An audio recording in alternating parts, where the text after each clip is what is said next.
Hello, everybody! Welcome back to Katawa Shoujo, episode 4. Uh, well, let's get straight into it again. Last time we talked to Aniko and Lily, and Aniko became my new favorite girl because she's shy and I like to crack nuts. Ha. I'm gonna shut up. Let's load it. Yep. Alright, the teacher looks up at me and opens his mouth to say something. However, as Aniko follows me in and closes the door, he simply nods to us and continues his lecture. This is the third time that Aniko has had her truancy practically ignored. There's definitely something going on here. We make our way to our seats, and I notice that Misha and Chizune are both missing as well. I wonder if it's some form of informal agreement with the staff or if it's a perk afforded to the unique students of the school. Trying to make as little disturbance as I can, I extract the relevant textbooks from my bag and start catching up. Class goes on quietly. The teacher seems like an okay person despite the weird first impression I got, and the material is relatively interesting. However, the way he teaches is really bizarre. It's as if he expects that everyone is a natural genius. When the final bell sounds, I realize that there is still a lot of time left in the day, and I'm left wondering what to do.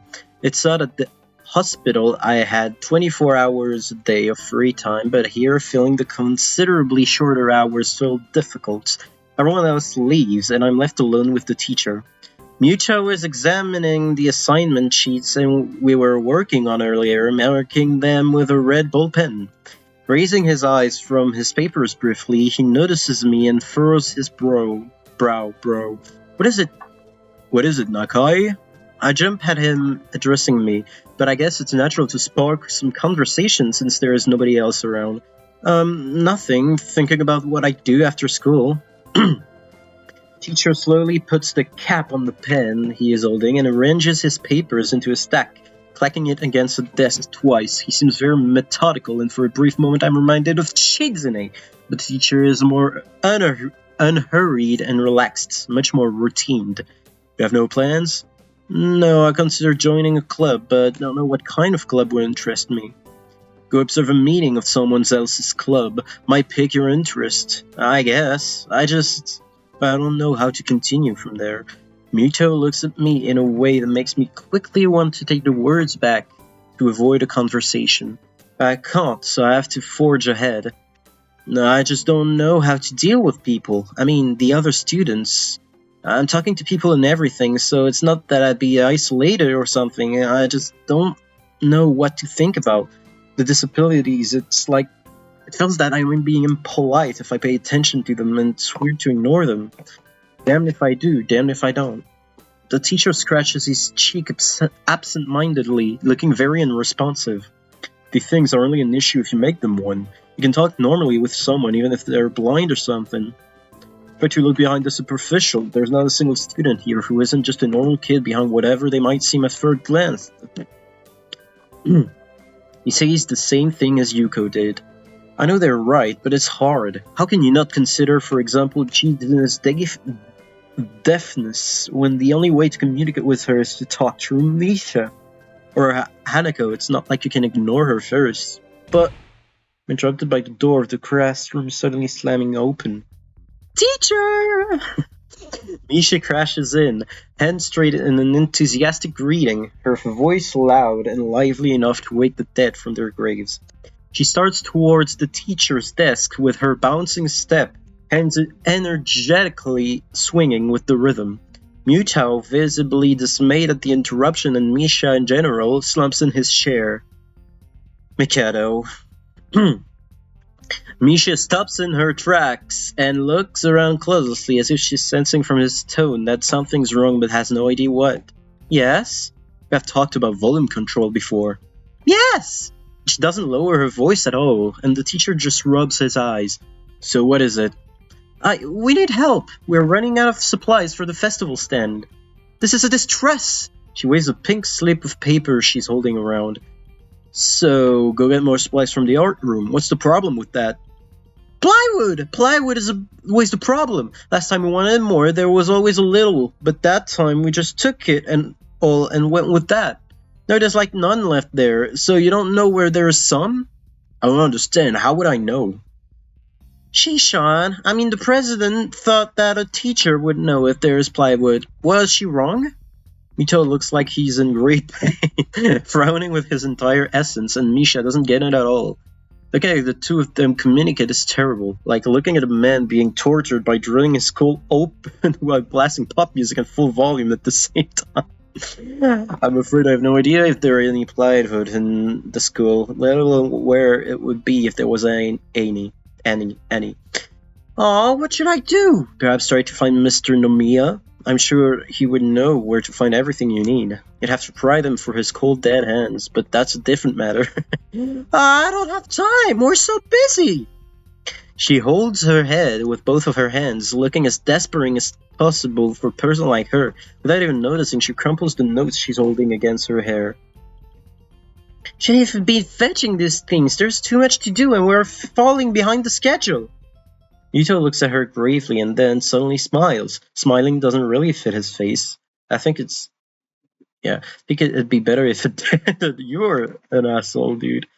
I wonder if you could get some temporary help. Oh no. Oh no. He switches to staring at me focusedly, with a hard expression as if trying to say, go make some friends. I guess I can give you a hand. You can? Thanks, Hee-chan, you're really nice. She poses, does a double take, and then points at me with her finger, yelping, and looking very puzzled. Come to think of it, what's Haitian doing here? Class is over, you should be having fun. We just had a little chat. Oh no, it's not detention, is it? Are you in trouble, Hee-chan? No, I'm not. Is Hee-chan in trouble, teacher? No, he's not. Mito sighs deeply, and I feel that I have to help Misha to get her off the teacher's back. So what do you need? Here's a list. I can try to find the plywood from somewhere if there is none in the art room. She offers me the note she's holding. I take it, hesitating a bit.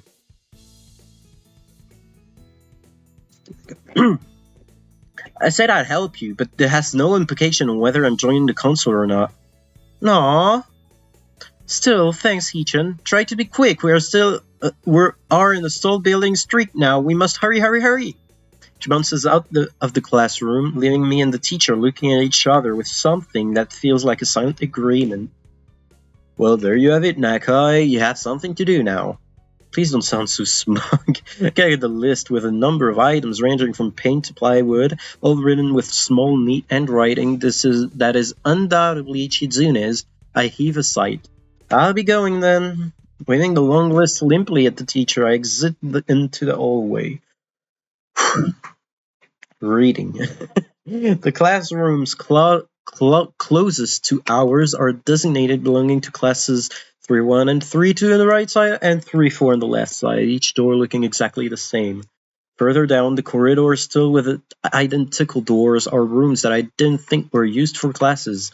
Because the art room is not a classroom as such. I carefully push open the furthest door and peek in. It's a classroom, but it seems rather badly kept or not in use. Am I in the right place? Desks and chairs are all around the room, a thin layer of dust settled on them. There are some easels in the corner, so at least this looks like the right place. This room is flushed in sunlight from the big windows, shadows creeping all over the desks. Specks of dust are dancing in the stagnant air, making the beam of light almost visible. Jokingly, I call into the empty room. Anybody home? Something catches my eye and I stop mid-sentence.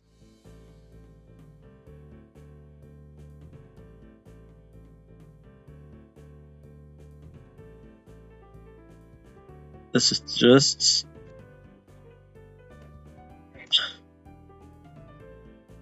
It's just a girl with no arms eating with a fork with her feet. There's nothing wrong. Nothing wrong. This is normal. Okay, maybe it's not your normalcy, Sadie, but it's someone else's normalcy. That doesn't allow you to find this funny. And anyway, so shut up. Sitting on the desk is a short-haired girl, curiously wearing a boy's uniform, with a fork between her toes, a morsel of food stuck firmly on the end. This odd way of dying seems to be caused by her apparent lack of hands, but her presence here is what takes me aback even more. How did I miss her before? She's sitting in a corner very still, but I still somehow took her as a part of the furnishing or a statue's first glance. Not being too observant today, as a whole. The girl seems to be frozen in place, staring at me with her huge eyes like a rabbit in headlights. She's staring at me, her mouth wide open, ready to accept the fork. Staring at her, my mouth wide open, suddenly remembering I didn't finish my sentence and trying to think if I should. This weird stalemate keeps us both stunned into silence, punctuated only by the wall clock ticking rhythmically. Hello? The girl stuffs the forkful in her mouth and is now staring at me expectantly while chewing. This is a bit awkward. Hello, I was told to pick up some supplies from here, from some festival stalls, I think. Didn't think there would be someone here. There isn't, that's why I came here too. She picks up another forkful. Does that mean you're here, then? She raised her eyebrows as if she was suspecting my observation was false. You're pretty observant. I guess it does, but who are you? This girl is pretty straightforward, isn't she? I'm Nakai, Isao Nakai. I just transferred in on Monday. I'm Rin, Tezuka Rin Tezuka. Okay, I won't shake hands with you, but at least we know who you are now. Oh man, I don't even need to say anything. She already knows what... Anyway, that's very nice. Her deadpan manner of talking makes it hard to determine whether she's joking about shaking hands or not. It kind of bothers me. Joking about these matters doesn't feel appropriate at all. I'm trying to figure what's appropriate and whether this girl is. She seems to have lost interest in me and is now gazing yearningly back at her food. Can I continue my lunch? If you don't mind me, I'll remind you. If you need to get your stuff, the supplies are at the back. Go right ahead, but lunch? School's already over for the day. Well, where would you use it? Would you use then? There is no word for meal you eat after lunch, but before dinner, alright? Bothers me very much too, but I don't really know what I should say. Snack? I don't know. I think you're supposed to eat a meal between lunch and dinner to begin with. Again, a snack. I mean, yeah, you're not supposed to eat a meal. That's right. We can eat like a light thing. I mean, I don't know. I'm reading too much into this.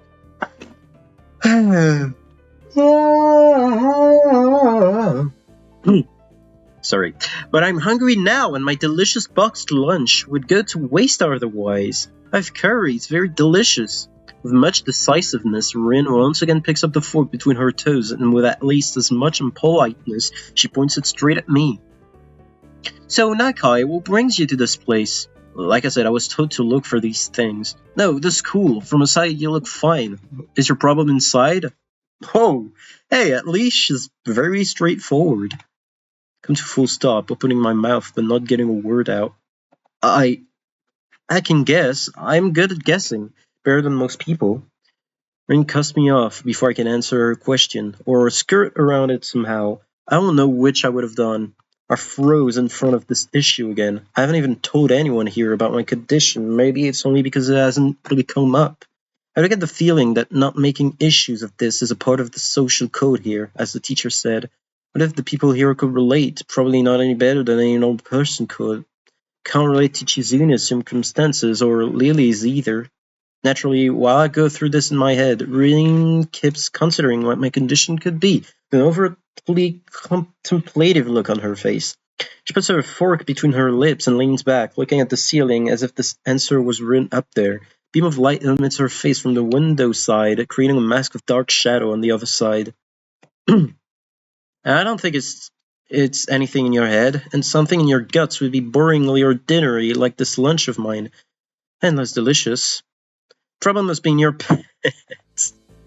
Wow. This messed up Sherlock Holmes kind of statement and the sheer lack of tact it was delivered with catches me completely off guard. I think I might have reeled back even physically as Rin's eyes widen in revelation and astonishment. So I was right! There's something wrong with your tackle, isn't there? Still partially shocked, but recognizing the need to reply something, I spit out the first thing that I can think of. No, nothing like that. I have a heart problem, arrhythmia. I said it, more like blurted it out, but I said it. The girl in front of me purses her lips together and glowers at me, looking very disappointed. How boring. Trouble in your pants would have been much more scandalous. What's with this reaction? I'm sorry to let you down. I forgive you. Just I collect people and a person with, like, what? What the fuck? What? That probably would have been really great. Collect people, but with different problems. Huh, so you just, like, go around asking people what's wrong with them? Pretty much. I see. A little left to say, Rin resumes her lunch, and the conversation dies away. But I keep thinking about what was said. It's the first time I told anyone about my condition. All the other people have either known about it already or heard about it from somewhere else. Or do you need to know about it, like every other student here so far? Should I have told it as a natural part of our introductions? Is it expected of me? Hi, I'm So. I have a very serious heart condition. How I'm supposed to go around transition myself from now on? Therefore, disabilities would define us. What a disgusting thought. Or maybe this Tezuka girl just has an unnatural interest in such things. As I walked to the back of the room to pick up the items in Misha's list, a chance opens to study Reen from the corner of my eyes. Her hair is a burnt auburn, almost orange and cropped short. Long hair would probably be impossible with no arms. The boy's uniform and the lack of arms makes her look very thin, almost scrawny. She's not particularly pretty except for her murky green eyes will flicker restlessly from below her short bangs. Even when she's... I like her. Not gonna lie, I really like her. I think she's pretty. I like the kind of tomboy aesthetic, not gonna lie. I'm gonna take a mental note of Rin in my head. I think she might be competing with what's her name? I forgot her name. Atsumi? Lily Atsumi? Is it Atsumi? Well, I like Rin. I like her personality. She's funny. The distance and the shadows make it seem like they don't reflect sunlight at all, but instead absorb all of it within them like deep wells. She moves her feet almost as deftly as a normal person would use in their arms. However, I can see how this sight could discomfort people, especially while eating. It makes me feel a bit uncomfortable, at least. I hesitate to think about the word unnatural, but it's too late now, isn't it? Keep searching the cabin and shelves for Misha's things, but after enough time passes, the silence grows too uncomfortable, so I try to force some conversation out of this strange girl. So, do you always eat alone in this late, or do you get the occasional visitor? Visitors? Maybe you're my first occasional visitor, but I don't always eat alone either. Sometimes I eat with a certain person on the roof, if she's not horsing around. Horsing? She likes to do sports. Oh. And that's all I can think of to say. Both of us fall silently again as Rain forks the last beats of her meal to her mouth. I look down at my haul and double-check it with Misha's list. It seems I have everything except plywood. So I think I have all the things now. That's very nice for you. Don't feel obliged to stay. I was about to take a nap anyway. You to do whatever you are going to do with that stuff anyway, right? Perhaps you like to watch girls sleeping? Not sure what to make of this. Rin looks serious. Even if I did, I think I have to be going. I'll catch you around, Tezuka. You can call me Rin. So that our relationship is at this point good enough to warrant this much. I was already turning to make my exit, but she draws me back in. Fine, then I'm a sow. Then you are. Rin looks at me hard in the eyes, but that intimidating feeling you get when someone stares at you isn't there. I kind of feel like the romantic tension already compared to like the other girls. Like there wasn't that romantic like tension with like Lily, the library girl. I'm gonna call her the library girl instead. I don't want to misname her. And she's like the one with like the most romantic tension, and it's like the first scene with her. That intimidating feeling you get when someone, it's like she's actually not looking at me at all. She blinks a couple of times, and I can't figure out why a pause like this just popped between us out of nowhere. See you later, so there's something like a tiny smile there in her face, maybe. Barely back out of the room. As I shut the door in front of my face, I whisper to myself, what an intriguing person. From inside, I hear a muffled sing-song voice. I heard that! What did she hear? Whoa. Alright. I jump at the sudden appearance of Misha, who I had not heard approaching despite the completely empty hallway. Somehow she had gone to jumping distance of me without making a sound. Creepy. Briefly reminds me of Kenji's nutty theory about a global feminist conspiracy, but I pushed that thought aside. Shizune, standing slightly behind Misha, looks aloof as she couldn't have heard the remark that drew Misha's attention, but Misha's visibly excited. No, wait, more importantly, who's in there? There's no club meetings today. She tries to curiously peek past me, even though the door prevents her from seeing anyway. What are you doing here? You took so long that we had to come check what's wrong. That's no good, Chan. She wags her finger at me scoldingly. I found plywood, but everything else is still missing because you're tardy. Oh, sorry. I got the things here. Was just going to bring them. I think you were up to some mischief, Yi-chan. What's in there with you, I wonder? Misha signs something quickly to Chizune, pointing at her own ear a couple of times. Chizune immediately pushes her way past me and opens the door into the classroom I just left. I can imagine the shock she is experiencing. With Chizune's diligence and attitude, the insolence of daring to deface school property by sleeping on top of it must be too much to bear. And indeed, she stares at Rin, frozen in place apart from the slight but noticeable trembling of her shoulders from suppressed rage, I'm sure. Instead of blowing up, Shizune just takes a few deep breaths, adjusts her glasses, and slams the door shut, turning to sign furiously at Misha. Aww. Maybe she did blow up, but I can't understand it. She shoots a very loaded stare at me too, as if it was somehow my fault that Rin is sleeping on one of the tables. Hope she's not getting any funny ideas about the reason of my tardiness. Hello? Rin's voice comes from the other side of the door, and it takes a few eye blinks to realize she might have trouble opening it. I open the door to find Rin directly behind it, looking at us with a half-interested, half-sleepy face. Hello.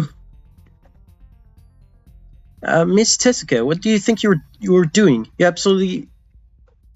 You know what I just realized? When Shizune writes ... and then Misha speaks afterwards, it's probably Shizune speaking and like Misha just like translating it.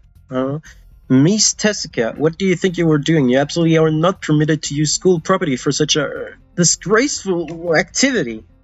It sure is suddenly very crowded here. I didn't know I was this popular. Hard to say whether she's happy or unhappy about this turn of events. At any rate, she ignores Shizune's Misha scolding, so they have no choice but to drop the issue. Shizune taps Misha's shoulder, points at Rin, and makes some quick signs. Popularity aside, please don't do that anymore. Anyway, how's your project going? Will it be done for the festival? Rin looks at them blankly, apparently at ease under the pressure Shizune's cold stare is putting on her. Keep wondering about that myself too. And? Well, think about it harder. I love Rin. so much. Oh my god. As Misha signs her reply to Chizune, her face turns into an unsatisfied frown. Miss Tezuka, please try to take this seriously. It'll be a disaster if the wall looks like someone threw up their lunch onto it. Rin nods assertively. We'll think more seriously. Misha actually giggles at that, but Chizune doesn't, not even after translation. She just shakes her head, takes the materials from me, and takes off with Misha in tow. Rin frowns thoughtfully and as she looks after the retreating student console duo. How rude. It's true though, I must finish my project before the weekend. There'll be dire consequences if I don't. The end of the world as we know it, like weekends usually are, but more dire. Much more dire. Maybe I postpone my nap to unforeseen future. I'm about to ask what project she has and what are these apocalyptic consequences, but she walks back into the art classroom. She had nothing to do. Would you give me a hand? This paint can doesn't fit into my bag, but I need it. She kicks lightly at a huge can of paint that's lying on the floor next to the table she was sitting and sleeping on. It lets out a dull clang. Being the gentleman I am, I naturally pick it up. Heavy. Yeah, sure. Where do you need to take it? Away. With that, she takes off to the hallway. Me and the paint can following since there's little choice for either of us. The hallway is quite an empty now with Chizune and Micha gone, so we two leave towards the stairwell and the other end. Every 10 or 15 or 20 steps I have to change the can from one hand to another because the thin handle cuts into my palm. At least it keeps my arm from tying too fast. Rin strolls on beside me with an uneven pace that I have trouble matching. Or maybe I am walking weird because of the extra weight. Seems one of us is constantly walking too slow or too fast, and I can't figure out which. 2 flights of stairs below, trouble appears in the form of the head nurse and his fox-like grin. Ah, Mr. Nakai, what a happy coincidence. Tezuka too, of course. He nods courteously to Rin, who does not acknowledge him back, and turns to me because obviously it's me who he had some business with. There's something I forgot to mention on Monday. I nod and wait impassively because I can't even begin to guess what he forgot. The feeling of the handle delving deeper into my skin doesn't make me feel enthusiastic about this interruption either. It's about your medications. Since you haven't been that long on your current medication, there might be some unexpected side effects, which might require adjusting dosages or even changing to another kind of medication. So we'll do a few tests regularly, but what I'd want is for you to keep an eye on everything in your credential that feels off, if you get what I mean. Nausea, headache, anything, and come see me if something happens. Alright. So how are you? Everything fine? I give up and drop the can to the floor before answering him. Apparently this takes longer than my biceps can handle. I'm about to say something generic as an answer, but then I realize how often I've done that lately. Other people have asked me that too, teachers and students here, my parents, visitors, nurses, doctors at the hospital. No one seems to be concerned about that. It's natural for a hospital, not so much for a school. Except this school. This is a small school, and both the student base and the faculty seems to be very tightly knit. At least that's the feeling I'm getting. And this is not the kind of school that gets transfer students too often. The thought sends shivers up my spine, but I give a generic answer anyway. That's great. Also, one other thing. My sources tell me that you've been at neither the school track nor even the pool, so I'd like to know if you have taken up exercising as I asked. Of course I haven't, but his way of inquiring gives me the feeling that I should have been running my ass off on the track since the very first day. You have people spying on me? Not as such, I just happen to know a few people, but that's not the issue here, so don't try to slip out of it. Because I was actually just doing some improvised weightlifting as an exercise. Lift the can up and down a few times like some sad imitation of a bodybuilder, even though it's weighing down on my arms painfully. The stupid grin disappears from his face for a second and then comes back like it was never gone. Wait. Okay. Tezuka, will you give us a second? Nurse grabs me by the shoulder without waiting for Rin's permission, which he didn't need in the first place, and drags me aside. When I told you to exercise, I wasn't joking. I understand that you're still in your first week and all, but please don't ignore the importance of this. The reason I'm coming down this hard on you is that habits are not easy to form. The more you slip and postpone, the harder it'll be. It's the same with everything, like dieting. Can you promise to be more serious about this from now on? Yeah, sure. Alright. Yeah, I promise, definitely. Studies me for a moment and then shrugs, smiling again. Okay, that's more like it. If you go to the school track tomorrow morning, you'll meet my spy, who probably has no qualms offering consultations to you if you want to jog a bit. Consultation? See you around. Is that Emmy, maybe? He lives with a wave of his hand and no answer, and I walk to Rin, who has been waiting, idly leaning against the hallway wall and staring at the pale lighting fixtures in the ceiling. Even when I approach, she doesn't move her eyes off them. Are you getting medications for your heart thingy? Were you listening? Comes out more accusatory than I intended, accidentally lashing out on her. But even so, I don't really want to start talking about it. Just met her. I don't know her. It's not her business. The nurse seems to be happily ignorant about confidentiality. I'm tired. Talking about that kind of thing in public. It's not Rin's fault, is it? I look up at her, suddenly feeling a bit guilty, but Rin is just staring past my shoulder quizzically, her head tilted like a bird. I don't know why this is so hard for me. Feels like there's some inexplicable lock that prevents me from being more upfront about this. Yeah, they're for my heart. Will they make you better? No, not really. They just make me a little worse. No, just make me a little less worse. Rin keeps looking at me for a while longer, and she neither says anything further nor displays any kind of emotion I could discern. I'm thankful that she doesn't. I think I'm still not quite used to all this. At the hospital it was easy, but I still haven't sorted my feelings about having to live a normal life with this disability. We leave the main building, and Rin leads us onwards towards the dorm. We stop at the small patch of greenery in front of the dorm building. What the? Was that a spider coming down or small fly? I don't know, but okay. The dorm is built on a slightly elevated ground with a wall and a few trees that everyone has to circle around every time they come or go. It's probably the only inconvenient design in the school. The entire wall made of the same kind of bricks as the building itself has been covered with some sort of painting.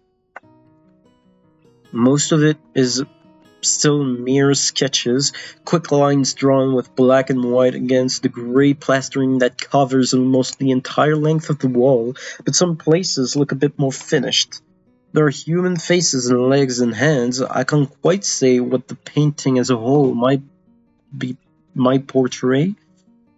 Stacks of what seems to be paint cans and arranged in piles on the ground besides the wall. See, the left side is hardly off the ground yet.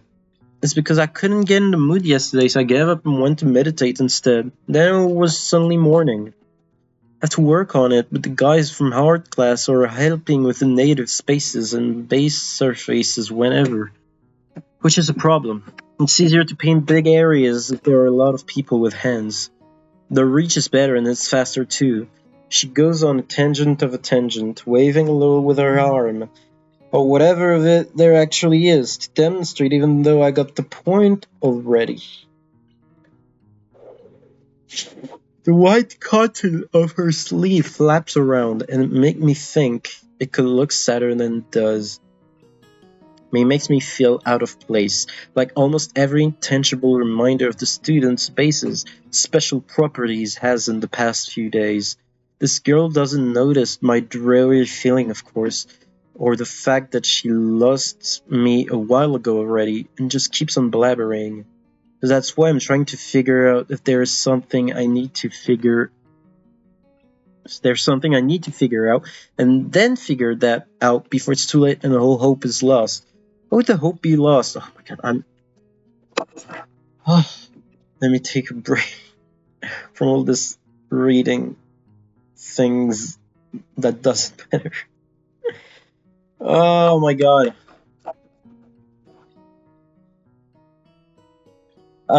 I think it's the kind of games where it will probably get more interesting once we have the whole like cast and that we'll be able to interact and have more choices. But damn, there's so much like situation that's like it's just reading things that doesn't matter. It's like, see, because paint has to be painted and then it has to dry and then it has to be painted over with another kind of paint. Like, I don't fucking care. Why? It takes time. Finally stops, apparently thinking she made some kind of a statement that makes sense. I think it's best to start from the top. So this is your project? You did this? Yes, yes. All of it? Yes. Nice, but I stumble with my words, suddenly feeling like I've walked straight into the minefield of political incorrectness. It's okay, you can say it. I probably won't get mad. I blush really hard. I really know what would be the right thing to say, if any. It feels like I'm way more sensitive than Rin is, though. This is really awkward. Don't you want to ask? How do we paint without hands? See, I'm an easy person to talk to, right? With my feet. Aww. I was guessed that already, but isn't that hard to do? You're good at guessing. Anyway, I don't think it is, but maybe I'm used to it by now. Can't get my mind around the fact that she could be an artist, but seeing how adept she was using her feet to eat, I figure painting might not be a problem either. Neither of us has anything more to add to the subject. The afternoon light works pretty well. I was afraid it would look too flat, but it's not like that after all. I think it's actually pretty interesting. I wanted to see what it looks like in dim light. Do you think it's flat? Well, paintings tend to be flat. Not like that flat. You know, flat. Like some people are. No substance, no meat, where there should be some. I know a few girls who, okay, I get it, but I couldn't really tell. I'm not that good with art. I can't name many artists or artistic terms. So I don't really have anything to say. Rin shrugs her shoulders at that, saying suit yourself without saying it, and looks up at the sky as if trying to look for something up there. I don't think I'd get any actual work done, but if you give me a hand with the paints, I could do a little before it's too dark. I had to get some halogen lamp like the ones they have at the sports track, but there aren't any.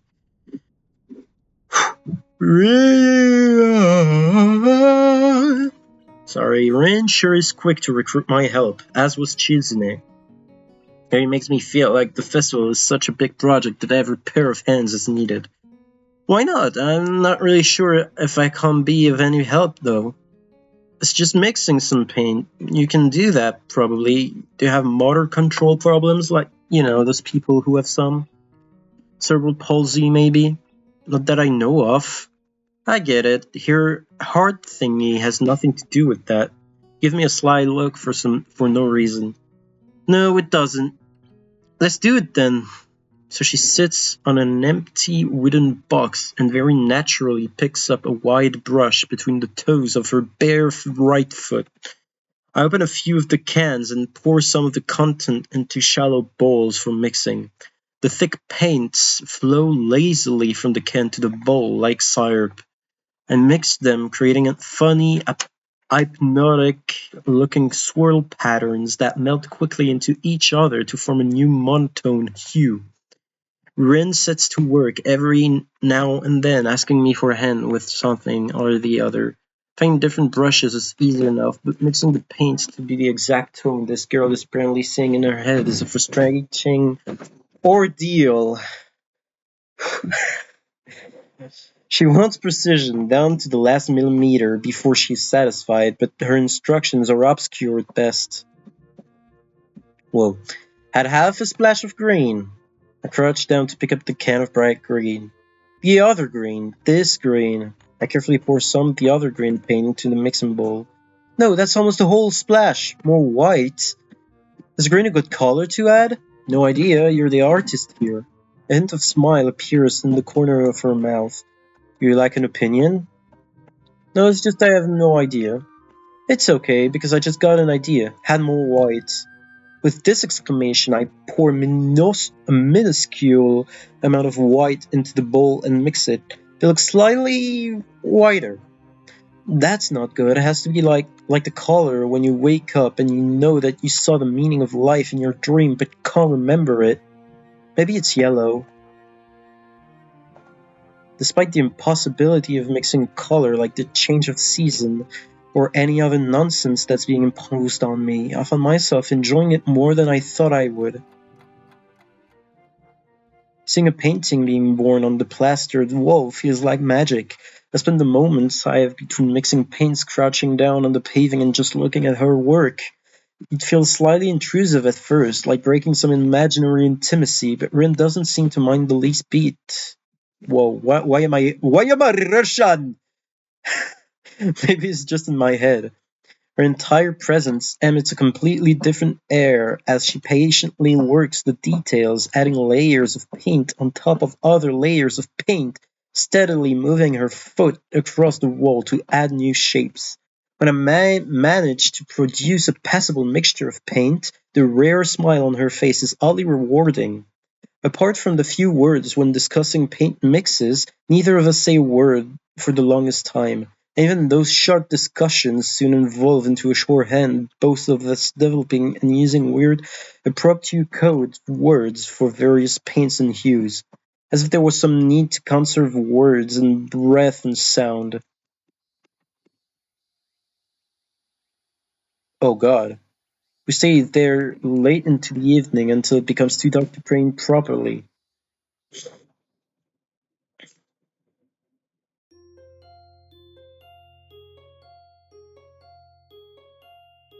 Oh! I was playing Katawa Shoujo. I forgot.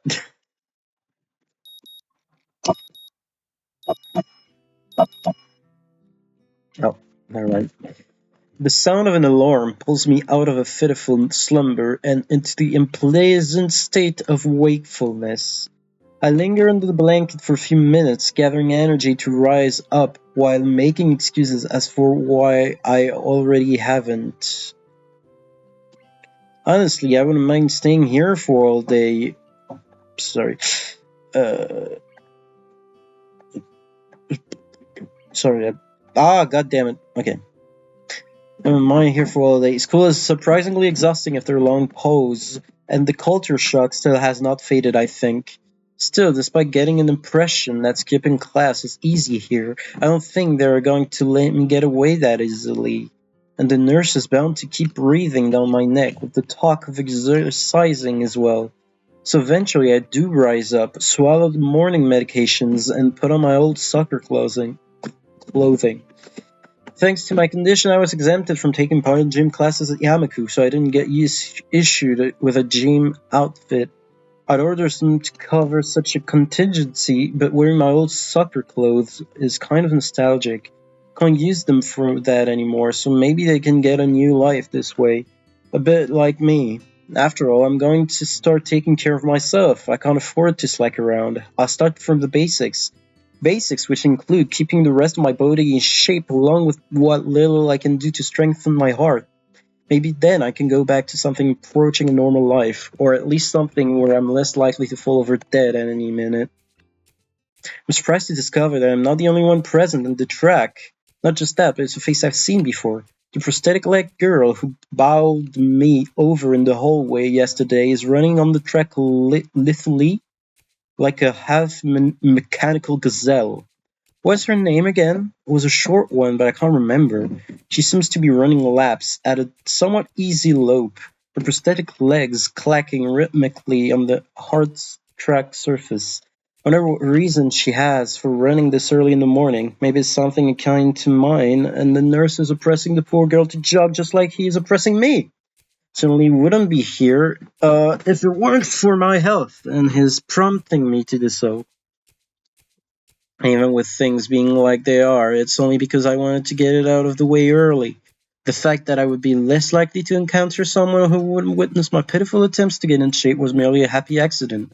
I'd leave, but it seems that my former assailant noticed me on her last lap. She waves at me cheerfully and jogs over. Good morning, your name is Asao, right? She grins, seemingly pleased that she'd remembered my name. May not remember me. Emmy, I knocked you over in the hole yesterday? How could I forget such a blunt introduction? Emmy has the decency to look vaguely apologetic for a moment before giggling. Yeah, sorry about that. Again. Well, so long as you don't make a habit of it, I suppose I'll be fine. Great! Not sure she realized I was choking. So the spy consultant the nurse was talking about, is that actually you? That's right. Oh, I was expecting someone from the nursing staff, to be honest. What are you saying? I don't look like I could be a spy? No, this is more like a relief. I was afraid he would have someone to watch my every move. Unless you are here to do exactly that. No, I'm here for my own reasons. The nurse just asked me if I had seen a messy-haired transfer student who looks like he's kinda lost around the track. So here you're down here. And he strikes a dramatic pose. Training? For what? Track! I see. You're on the track team then? Emmy nods enthusiastically. Yep, I'm one of the better runners too. And modest about it too. Hey, you should join up. It's good exercise, you know? I think that much activity is probably out of the question for me. No, I'm not even sure that I really like running all that much. So I'm just not into organized sports, you know? It's true, I never even really got that much into soccer. I mean, I'd run around with my friends and all, but that was really the only reason I ever played. It wasn't for the glory to be found on the field, that's for sure. And he seems to understand my meaning. I see. Not that into the whole organization thing. But now that you're here, I guess we're going to run together, huh? What? Sure, I guess. And he seems pleased. Are you going to warm up? Real men don't warm up. Wow. Oh no, you always should warm up. Bad as how. She scolds me enthusiastically, but then smiles and leans closer. Sorry. I hate warming up too. She laughs suddenly. Heck, and I don't even have to stretch my legs. As if to confirm her statement, she bounces up and down a couple of times, giving a passing impression of standing in a pair of springs. Her leg blades seem to be quite elastic. Let's go! So we both take off around the track, and I can immediately see that she wasn't lying about being good at running. Hemi moves fluidly, throwing herself into the run with a sort of wild abandon. I find myself concentrating more on running properly. Hands spread, right? And something about hitting on the balls of your feet rather than the heels. Yeah, okay, I was scared why he mentioned balls. Anyway, I try to match my stride to Emmy's, but it's pretty difficult. Apparently, I'm not very good at it. Maybe Emmy could help me with that sometimes. I'm really not feeling up to more than a couple of laps today, and slow to a walk pretty quickly. Emmy keeps running and doesn't seem to notice that I've stopped until she passes me a second time. She quickly skids to a halt, breathing steadily in contrast to my own somewhat gasping demeanor. Finished already? I hang my head ruefully. Yeah, not in a very good shape right now. Abby nods and then grins at me again. She seems to do a lot of smiling. Well, the important things is you started, right? Next time you just have to try to hold out longer and then longer and longer, and eventually you'll be great. I keep that in mind.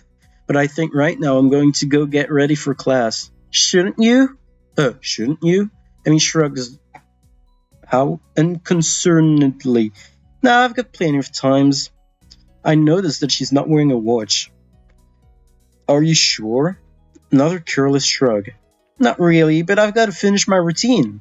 See you later, Sal. Yeah, see ya. Not sure whether this morning's experiment was a success or failure, but I'll admit that I do feel slightly good about getting out of there this morning. And like Emmy said, I just need to keep at it in order to get better, right? Practice makes perfect, or something like that. It's nice, at least, to feel like I've taken some semblance of control over my own health. I'll have to try to keep this up. Cool. I head back to the dorms to wash and change into my uniform, trying to resist the urge to take a really long and hot shower. I'm tired from all the running, so I just want to unwind, but I don't want to break my slowly building routine or getting to school before this morning rush. They're taking a long shower anyway. I dry myself off and get out of the stall to put on my clothes. Oh god. Out of nowhere, a shadow appears within the mist, looming and radiating malicious intent. It bursts through the fog. Oh fuck. Oh god, no, Kenji. What are you doing here? What the hell? You scared me. What's your problem?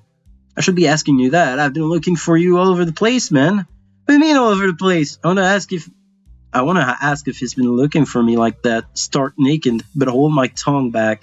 I only realize I'm still naked too, and quickly hold up my shirt in front of me, but Kenji doesn't seem to notice a thing. His glasses are fogged up, but then, why doesn't he wipe them off? Is his vision so bad it's like he's perpetually seeing through fog?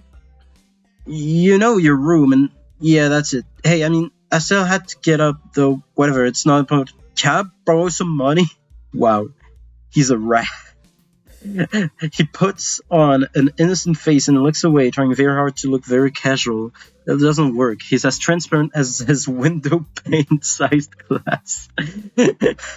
Talking naturally like this, wearing nothing, feels awkward. Actually, somehow it's even more awkward to be naked in front of someone when they can't see me being naked. To say nothing of the fact that he's naked as well. Try to brush the feeling off with little success. Money? Sure. Awesome. Wait, why do you need it? Can't you just give it to me because I had the goodwill not to run through your pockets while you were in the shower? Could have, but I exercise restraint, and in the end, isn't it the thought that counts? Come on, be a pal. It makes no sense. If it's the thought that counts, I should withhold payment, since his thoughts were so clearly impure and his intentions are probably even more sinister since he can't tell me what they are. Say as much to him. I'm offended, man, but if that is your game, then fine. I guess I have no choice. I want to order pizza, and I already have most of the cost of the pizza. Most of the cost of the pizza. That's what I just said. Wow. I need your help for the rest. I can sell that pizza too, right? No. Are you serious? Yeah, I would give you some, but you have class. You don't have time to eat a pizza. Pizza! Even in French, it's pizza. Why am I saying pizza? What about you? I'm not going to class. I have to wait for the pizza and pay the guy, and then eat it. It's not easy. You have to obtain the pizza stealthily. If you don't, everyone will see you and the pizza, and they will ask for a slice. It's a hard world out there. Everyone wants a piece. Then you're left pizzaless in an unforgiving world. It's happened before. That's how I know. Every day I plan my vengeance so that when the people who wrong me order pizza, I'll be there, ever vigilant. Kenji strikes a dramatic pose, completely without irony. Wow. But yeah, I only need like 400 yen. Please, you're my only hope. I can't go outside and buy my own pizza, it's too far. But not to go out unless it's absolutely necessary. Let me tell you what happened the last time I went out without carefully planning it out in advance. I was outside. I can't remember what I was doing. Something. Standing, maybe, wondering how I got there. And then out of nowhere it happened, like a flash of lightning, splitting the sky, like how you split a sandwich into 2 equal pieces to make it even more manageable to hold and eat. A bird crapped on my head. It was the second most shocking moment of my life. What was the first? He ignores me and keeps going. I want to grab him and shake him. That's not the first time you want to do that, and I believe that's starting to become a you problem. Is he just trying to keep the momentum? I'll go with that, even if it's more likely he just didn't hear me. Because I can do putting to some kind of anime show. You know how there's always a part where the main dude is fighting his rival and they fly at each other and clash swords and there's like big dramatic colored auras and zoom. It was like that, but with poo. Okay. So yeah, need some money. Please don't leave me hanging, man. Only like 1,000 yen. Thought it was 400. Okay, what? I'll pay you back, I swear. You better. That's what it means to borrow stuff. I don't know when I'll be able to pay you back. You have 1 week. Ah! Kenji winces and makes a noise like a dying cow, a particularly disturbing fact given that his baton is conducting freely. Not supposed to be so tight-assed about money between brothers in arms, man. Men have it bad enough as it is. Did you know that male porn stars only make about half of what female porn stars make? That doesn't mean anything unless you're a porn star. So maybe I am a porn star on the side, struggling to make ends meet as I fight the feminist agenda, and you can't even spot me, your crumbs, you bastard. Nobody understands. Nobody. Wouldn't feminists be against pornography in the first place? Feminist agenda stuff again? This stuff is important. I can see that you don't give a shit, but this is serious here. Feminists are a dangerous enemy, make no mistake. Take them lightly. You wake up in the morning with a knife in your back. BAM! Out of nowhere. How do you wake up in the morning if someone stabbed you in your sleep? Women are terrible at stabbing things. Wow, okay. So he's just like a fucking sexist at this point. I thought you just said you don't take them lightly. Well, I mean, don't take them lightly for the big things. Individually, they're not a threat, but if there was some kind of war, like a big war with men on one side and the feminist forces on the other, it would be pretty ugly. And that day would come when the feminists come out of their central top secret war-wide feminist headquarters and say, "It's on now, motherfuckers!" You're being ridiculous. There's no big war-wide feminist headquarters building. Where would they even hide that? I mean, it'd have to be massive. You're gonna hide that on Earth. Someone would notice a big fortress with women only in it. Who said it was on Earth? I turn away from Kenji and start practicing frowning face in a mirror so that I can figure out what kind of frown would be the best to express my emotion.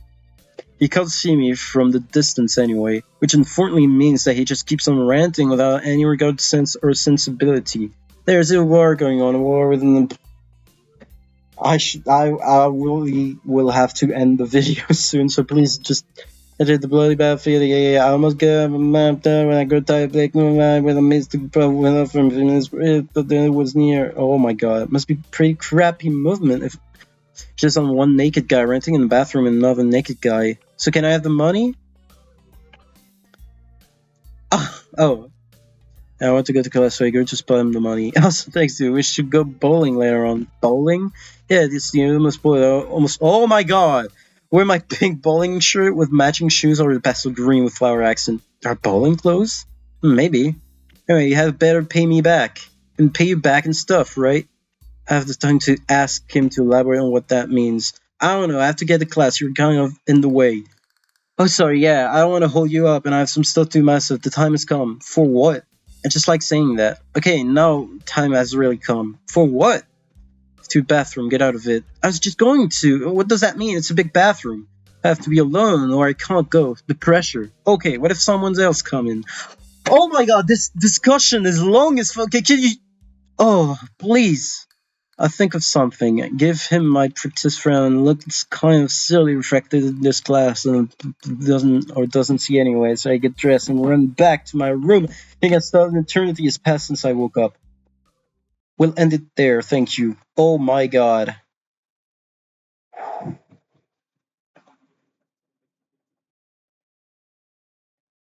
Cool. Well, that will be it for now. I'm kind of sad that this episode was so uneventful because there wasn't a lot of choices to be made. Like, there was only one. But yeah, that's gonna be it. Thanks for watching. Be sure to like, comment, and subscribe if you like the video. And I will see you again next time for episode 5. Before then, let me tell you one thing. Kudos.